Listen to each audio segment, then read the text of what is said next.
Hi Jazz family, இன்னைக்கு டக்குனி 10 நிமிஷத்துல chicken சால்னா எப்படி பண்றதுன்னு பார்க்கலாம் வாங்க. சேனல் ஃபர்ஸ்ட் டைம் பார்க்கறதா இருந்தா மறக்காம Subscribe பண்ணிருங்க. ஸ்டவ் ஆன் பண்ணிட்டு ஒரு குக்கர் வச்சிட்டு அதுல தேவையான அளவு தேங்காய் எண்ணெய் ஊத்திக்கோங்க. எண்ணெய் காஞ்சதும் ஒரு பட்டை 2 ஏலக்காய் கிராம்பு போட்டுக்கோங்க. பட்டை ஏலக்காய் கிராம்பு பொரிஞ்சதும் நீல நீளமா வெட்டி வச்சிருக்க 2 வெங்காயம் சேர்த்துக்கோங்க. நல்லா கிண்டி விடுங்க.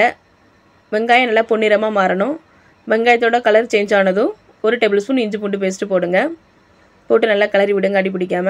இஞ்சி பூண்டு பேஸ்டோட பச்சை வாசனை போனதும் 2 தக்காளி நான் அரைச்சி வச்சிருக்கேன். அதையும் சேர்த்து நல்லா கலரி விடுங்க.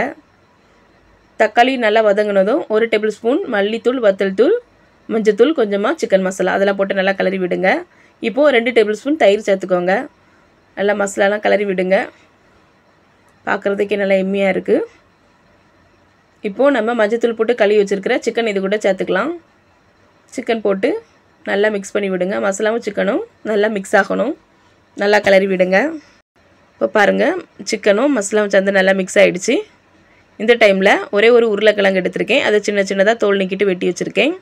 இது வேணால் போட்டுக்கோங்க, இல்லைன்னா வேண்டாம். எங்கள் வீட்டில் சின்ன குழந்தைங்க சாப்பிடுவாங்க, அதனால் நான் சேர்த்துருக்கேன். நல்லா கலரி விட்டுட்டு தேவையான அளவு உப்பு போட்டுக்கலாம். நான் கல் உப்பு தான் போட்டிருக்கேன். தேவையான அளவு போட்டுக்கோங்க.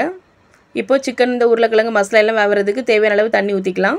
மிக்ஸி ஜார் கழுவி லைட்டாக ஊற்றிக்கோங்க. தண்ணி தேவையான அளவு தண்ணி ஊற்றிட்டு நல்லா கிளறி விட்டுட்டு கொஞ்சம் போல் தேங்காய் எடுத்து அதை நல்லா அரைச்சி அதோட தேங்காய் பால் எடுத்து ஒரு கிண்ணி ஊற்றுனீங்கன்னா நல்லாயிருக்கும். தேங்காய் பால் ஊற்றி பண்ணினீங்கன்னா நல்லாயிருக்கும். உப்பு காரம்லாம் செக் பண்ணிவிட்டு 2 விசில் வச்சு எடுத்துக்கோங்க. இப்போ 2 விசில் வந்துருச்சு. இப்போ பாருங்கள் பார்க்குறதுக்கே சூப்பராக எம்மியாக இருக்குது. டக்குனி 10 நிமிஷத்தில் செஞ்சிடலாம். இட்லி, தோசை, சுட சுட சோறு, புலாவுக்கு நல்லாயிருக்கும். இப்போ நம்ம நறுக்கி வச்சுருக்கிற கொத்தமல்லியெல்லாம் கொஞ்சமாக போட்டு கிளறி நம்ம சாப்பிட வேண்டியதுதான். சுவையான சிக்கன் சால்னா ரெடி. இந்த வீடியோ உங்களுக்கு பிடிச்சிருந்துச்சுன்னா லைக் பண்ணுங்கள், ஷேர் பண்ணுங்கள், கமெண்ட் பண்ணுங்கள். மறக்காமல் Subscribe பண்ணுங்கள். தேங்க்யூ.